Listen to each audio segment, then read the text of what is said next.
Hello everyone, welcome back to our channel How To Tutorials. In today's video, we're going to see how you can install Fitbit on your iPhone. Well, it is a very easy and simple process, so let's dive right into it. So the first thing that you'd have to do is open your App Store.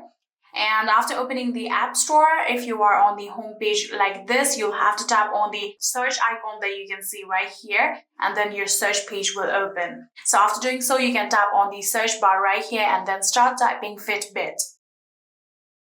So after typing Fitbit, you can tap on the search button on your keyboard, and just like this, here you can see this is Fitbit. So you can tap on this application, and then in here you can see there is the option of Get. So if you have previously installed this application on your phone, there will only be a cloud-like icon, and all you'll need to do is tap on that cloud-like icon, and then the download process will begin with no need of your Face ID or your Touch ID. So right now here you can see this app has never been installed on your phone, so there is the option of Get. So there will be the requirement of Face ID, Touch ID, or the password of your Apple ID. So tap on Get, and just like this here you can see there is the requirement of Face ID.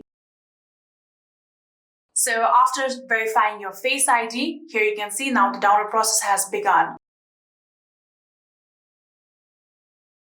Within few seconds, here you can see the installation process has now successfully been completed, and there is the option of open right here. All you have to do is tap on this open button in order to open this Fitbit application on your phone. Just like this, here you can see your application has now successfully been installed on your phone. And that is it.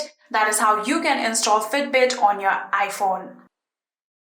I hope this video was helpful to you guys. If it was, please do not forget to hit that subscribe button and like our video. Thank you so much for watching. See you in the next.